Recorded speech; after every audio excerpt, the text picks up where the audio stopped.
The office was eerily quiet when the lights flickered and went out. A citywide blackout, the news alert said earlier, but I hadn't expected it to hit so suddenly. The hum of computers died, and the low buzz of fluorescent lamps faded into nothing. I leaned back in my chair and took a slow breath.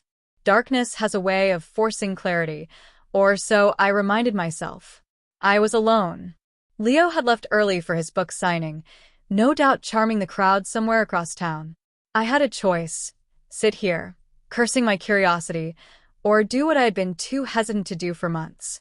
My hands hovered over the bottom drawer of his writing desk, a place I was explicitly told never to touch. Curiosity killed a cat, my grandmother's voice echoed. But cats land on their feet, don't they? And sometimes curiosity saves you. With a slow turn of the brass knob, the drawer slid open. My eyes fell on something small, almost playful amidst the paper clutter. A wooden toy train engine. Not just any toy. This one was handcrafted, intricately painted, with a tiny brass bell that gleamed in the weak natural light seeping through the blinds. My fingers tingled as I picked it up. This isn't for me, I whispered to myself, turning it over. A name was etched carefully on the side. Leo Jr. My chest tightened. My mind raced. I remembered Leo talking about his grand project in passing, something he claimed was a charity collaboration. A gift for some child in need, he'd said. But this was personalized, too precise to be a random donation. I dug through the drawer carefully, ignoring the thrill and dread curling in my stomach. Beneath some envelopes, I found another clue, a small, folded note in Chloe's handwriting. My pulse jumped. Chloe, Leo's assistant, always careful, efficient, and annoyingly polite. She didn't leave traces unless she meant to. She's his child, I breathed. My hands shook as I traced the carved letters again. My heart sank and flared at the same time.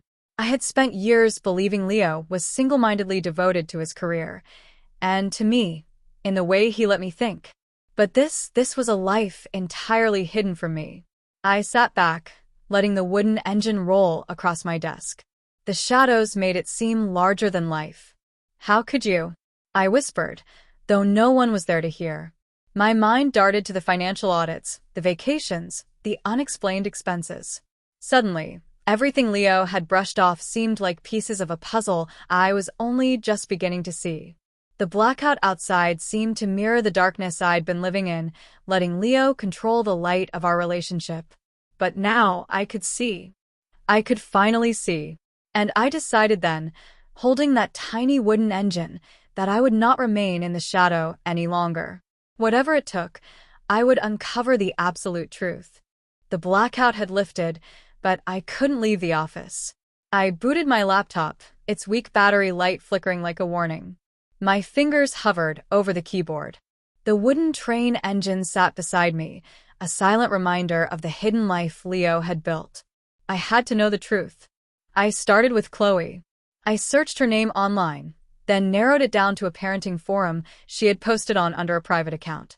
My heart pounded as I scrolled through pages, skimming at first, then stopping cold. There, a post from a few months ago. Leo Jr. loves his new train. Thank you, Dad, for making sure he always has a piece of home, even when work keeps us apart. I stared at the screen, my mind reeling. My chest tightened. Leo, you were hiding him all this time? I whispered, voice barely audible. Next, I clicked on the photo Chloe had attached. My stomach dropped. There he was, Leo Jr., with his curly hair, bright eyes, and that same unmistakable mischievous smile I'd seen flicker in Leo's own childhood photos. The wooden engine in the photo matched the one on my desk perfectly. It wasn't just a toy. It was proof. I leaned back, closing my eyes, trying to process the betrayal. Years of trust, of shared moments, of believing I knew him. It was a lie. And the worst part? He had used my ignorance to continue living a parallel life. I opened a spreadsheet to start tracking dates, cross-referencing Chloe's posts with Leo's public schedule. Patterns emerged. The vacations he claimed as business trips. Mostly visits to Chloe and Leo Jr. The unexplained expenses? Nannies, tutors, private lessons, everything funneled under the guise of editorial or research costs. My phone buzzed. I almost ignored it, but then a text from Daniel, my best friend and forensic accountant, appeared. You okay? Haven't heard from you in hours. I typed quickly, almost shaking. Need to talk. Now. It's urgent.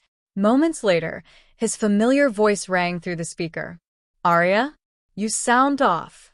What happened? I held the toy up to the screen. Look at this, Daniel. Look at what I found in his desk. Look at the name. He took a deep breath, the line tense. Leo has a child? Hidden from you? I nodded, my hands trembling. Not just hidden. He's been funding everything. Travel, school, all of it with company money. And Chloe's been helping him hide it. Daniel was silent for a long beat. Then he said, sharply, Aria, we need to document everything. Every post, every photo, every financial transaction. This isn't just personal betrayal, it's fraud. I exhaled slowly, finally feeling a sense of control. Yes. It's all evidence now. And it's time someone exposes the truth. For the first time in months, I felt my pulse steady, my focus sharpen. The wooden engine sat beside me, no longer a symbol of deceit, but of the path forward. I was reborn in that moment, committed to uncovering the full story, to shining light on every hidden corner of Leo's life. And with Daniel at my side, I knew I wouldn't stop until the truth was out. I couldn't sleep that night. The apartment felt too quiet, too empty, and the wooden train engine on my desk glared back at me like a warning. Leo had been living a double life right under my nose, and I had the proof. But proof wasn't enough. I needed evidence that would stand up in the light of day. Daniel arrived first thing the next morning, briefcase in hand, already scanning my laptop. Show me everything, he said, his voice calm but firm. I laid out the posts, the photos, the messages. It all lines up, I said. These posts show Chloe posting about Leo Jr. The photos match the wooden engine. And look here, I pointed to the spreadsheet I'd started the night before. The dates of Chloe's posts line up with his claimed work trips. Daniel leaned back, eyes narrowing. We're looking at a decade of misdirection. If we want this to be undeniable, we need numbers. Receipts, invoices, bank statements. I swallowed hard, suddenly aware of how much Leo had manipulated the finances. I think I can get access to his expense reports from the office. Some of them are probably marked as research or editorial. We just need to trace the patterns. Daniel nodded. Good. Start compiling everything. Every transaction. Every invoice. Cross-reference it with travel records and the dates of his meetings. If we can show that company funds were consistently diverted to support Chloe and the child, we'll have a rock-solid case. I spent the next several hours digging. Receipts for high-end strollers disguised as office equipment. Private school tuition for a child listed under consulting fees. Flights booked under editorial research. But the destination? Chloe's home city. Every line item made my stomach twist. At one point, Daniel said softly, Aria, this is massive. It's not just a betrayal. It's criminal misuse of funds. I shook my head, angry and nauseated. And he's been counting on my ignorance the whole time. I was supposed to be blind. But I'm not blind anymore. By afternoon, we had a folder brimming with evidence, screenshots, invoices, bank statements, forum posts, even the metadata from Chloe's photos. This, Daniel said, tapping the stack, is everything we need to expose him. Carefully. Strategically. One misstep and he'll bury it all. I nodded, heart pounding. We do it right. No leaks, no shortcuts. I want the truth fully out there. No room for him to twist it. Daniel smiled faintly, the first time in hours. And you'll have your story, Aria. But more than that, you'll finally reclaim your life. I stared at the wooden train engine again. Once, it had been a symbol of Leo's control. Now it was my compass. I was no longer the girl blinded by love, walking in his shadow. I was reborn, focused, strategic, unstoppable. As the sun set, I felt a strange calm wash over me. The path ahead was clear. Gather the evidence, expose the deceit, and finally, reclaim my power. With Daniel by my side, I knew I could navigate the storm.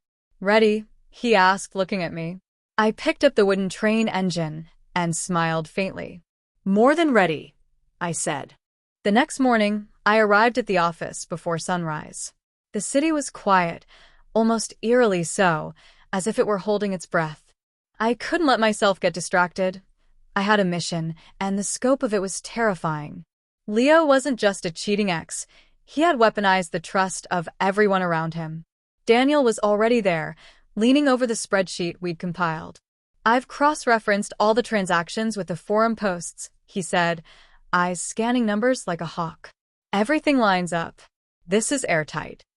I leaned over his shoulder, my heart racing. "So, we can start writing the exposé?" "Not yet," he cautioned. "We need to control the timing.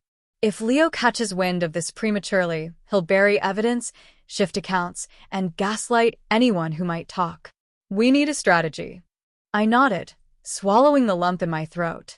I want him outed completely, financially and publicly. But I also want it clean. No mistakes, no ambiguity. He can't spin this as drama. He has to face facts. Daniel's fingers danced over the keyboard. "We'll publish in 2 phases. First, the financial trail, misuse of company funds for personal support of Chloe and Leo Jr. Second, the personal betrayal, backed by posts, photos, and your testimony."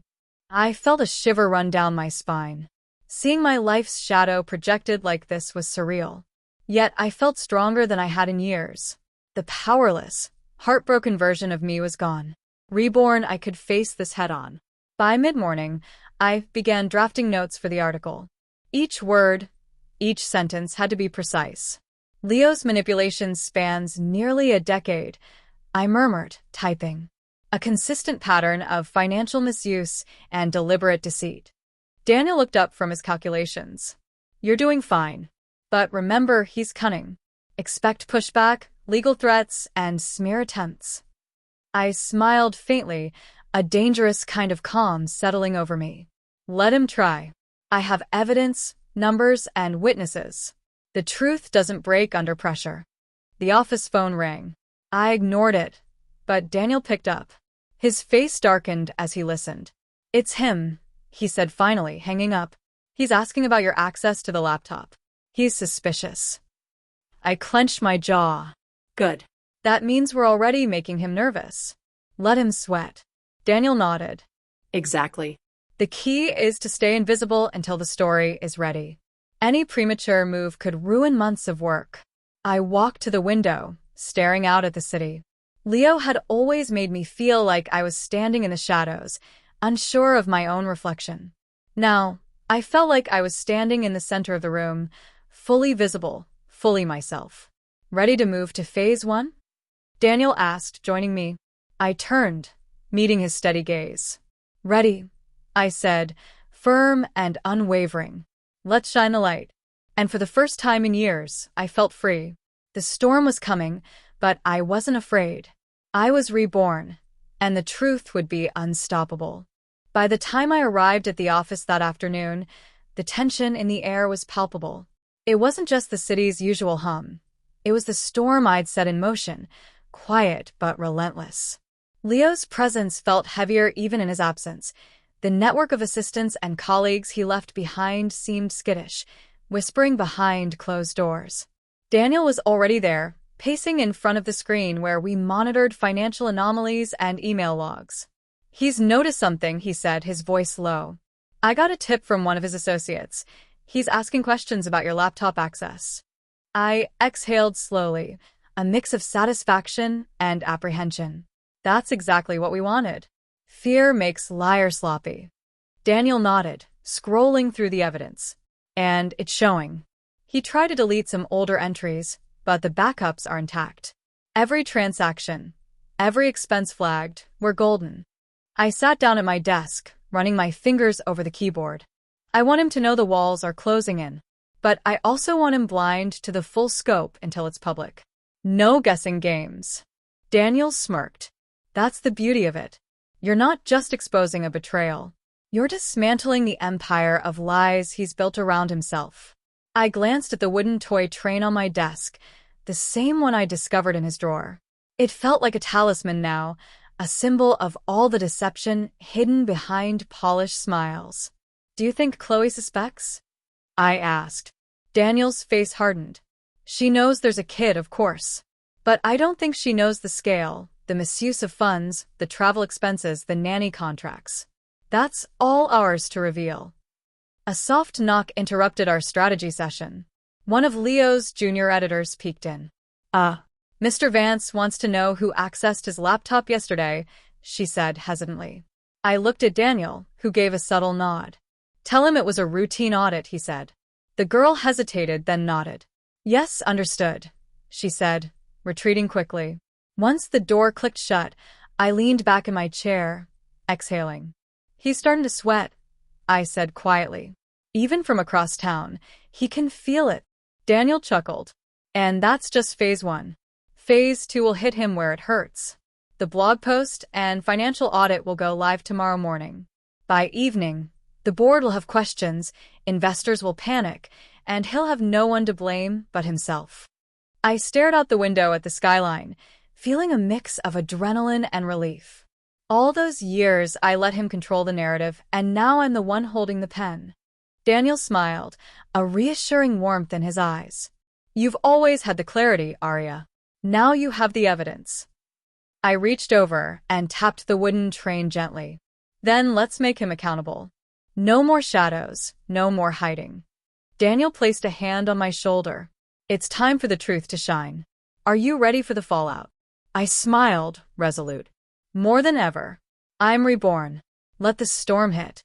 The next morning, the city woke to the kind of quiet that hides a brewing tempest. I arrived at the office early, coffee in hand, my mind rehearsing the sequence of events Daniel and I had orchestrated. Every piece of evidence, every expense log, every photograph, it was all cued, ready for release. Daniel was already at the console, eyes scanning the financial dashboards with meticulous care. The post goes live in 10 minutes, he said, his voice calm but edged with excitement. Email copies have gone to the board and investors. This is it. I nodded, feeling the weight of the moment settle across my shoulders. And Leo? I asked. He'll be blindsided, Daniel said. There's no way he prepared for a coordinated financial and personal exposé like this. I took a deep breath, steadying my resolve. Good. Let him feel the impact of the truth he spent years hiding. 10 minutes later, Daniel clicked the final button. Emails fired off, the blog post published, and every piece of financial evidence we had meticulously documented was now public. I felt a thrill of righteous justice as the notification chimes began pinging across our screens. Investors, colleagues, and journalists, everyone was now in the loop. Just then, my phone buzzed. A text from Leo. We need to talk. Urgent. Office. Now. I glanced at Daniel, who shrugged. Go ahead. You don't need to respond, but hear him out.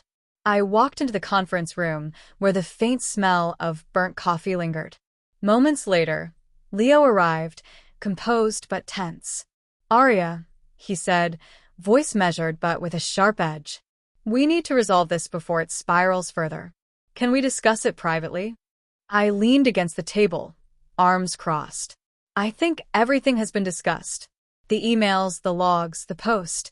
You've orchestrated your own exposure perfectly, Leo. He ran a hand through his hair. This is a misunderstanding. Chloe, the child, it's complicated. I shook my head slowly. Complicated? You've been living a double life, Leo. And now the truth is out. There's no ambiguity, no gray area. Only accountability. Daniel appeared quietly at the door, giving me a reassuring nod. Leo's composure faltered slightly when he realized we were fully prepared for him. He sighed, leaning back in the chair, exasperation and defeat mixing in his expression. I didn't think it would get this far. You didn't think you'd be held accountable, I said softly. But here we are. The city, your colleagues, and even your investors now know exactly who you are and what you've been doing. It's the truth you can't control anymore. Leo's jaw tightened.